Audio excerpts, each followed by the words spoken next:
ಗಣಪತಿ ಶಕ್ತಿ ಎಷ್ಟಿದೆ ಅಂದ್ರೆ 2028ಕ್ಕೆ ಇಲೆಕ್ಷನ್ ಆಗುದೇ ಗಣಪತಿ ಮ್ಯಾಗಿನೇ ನಾ ಇಲೆಕ್ಷನ್ ಮಾಡೋದು. ರಾಜ್ಯದಲ್ಲಿ ಗಣೇಶೋತ್ಸವ ಸಂದರ್ಭದ ಕಲ್ಲು ತೂರಾಟ ಪ್ರತಿಭಟನೆ ಪ್ರಕರಣಕ್ಕೆ ಮತ್ತೂರು ಸಾಕ್ಷಿಯಾಗಿದೆ. ಕಿಡಿಗೇಡಿಗಳ ಕೃತ್ಯವನ್ನು ಹಿಂದೂಗಳು ಸಹಿಸುತ್ತಿಲ್ಲ.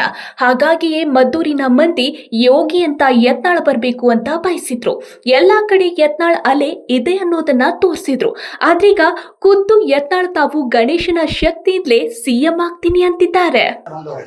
ಗಣಪತಿ ಶಕ್ತಿ ಎಷ್ಟಿದೆ ಅಂದ್ರೆ 2028ಕ್ಕೆ ಇಲೆಕ್ಷನ್ ಆಗುದೇ ಗಣಪತಿ ಮ್ಯಾಗಿನೇ ನಾ ಇಲೆಕ್ಷನ್ ಮಾಡೋದು. ಕೇಳಿಸ್ಕೊಂಡ್ರ?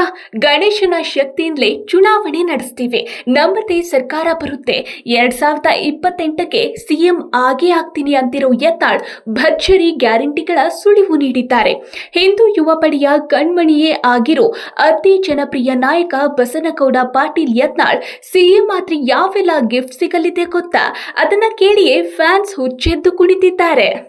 ನಾ ಬಂದ್ರಾಗ ಏನ್ ಮಾಡ್ತೀವಿ ಗೊತ್ತೈತೆ? ನಾವು ಬಂದಾಗ ಎಲ್ಲಾ ಗಣಪತಿ ಪೆಂಡಲ್ ಮೇಲೆ ಎಲ್ಲಾ ಅಧಿಕಾರಿಗಳು ಅಲ್ಲೇ ಬರ್ಬೇಕು.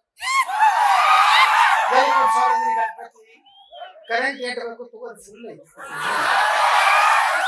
ಸರ್ಕಾರದಿಂದ 11,000 ರೂಪಾಯಿ ಕೊಡ್ತಿದ್ವಿ, ತಗೋರಿ ಜೋರಾಗೆ ಮಾಡ್ಬೇಕಂದ್ರೆ ಅದೆಲ್ಲ ಅಧಿಕಾರಿಗಳು ನಿಮ್ಮ ಚಪ್ಪಾಳೆ.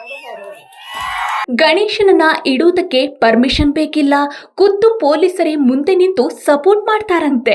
ಇನ್ನು ಗಣೇಶನ ಹಬ್ಬದ ಅಷ್ಟು ದಿನ ಎಷ್ಟು ಬೇಕೋ ಅಷ್ಟು ವಿದ್ಯುತ್ ಬಳಸೋದಕ್ಕೂ ಅನುಮತಿ ನೀಡ್ತಾರಂತೆ.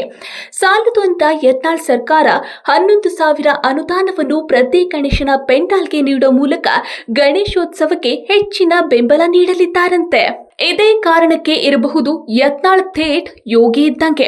ಯತ್ನಾಳ್ ಒಮ್ಮೆ ಈ ನಾಡಿನ ಸಿಎಂ ಆಗ್ಬೇಕು ಅಂತ ಯುವ ಪೀಳಿಗೆ ಬಯಸ್ತಿದೆ. ನಿಜಕ್ಕೂ ಯತ್ನಾಳ್ ಸಿಎಂ ಆಗ್ತಾರಾ? ಜೈ ಗಣೇಶ ಕಾಮೆಂಟ್ ಮಾಡಿ.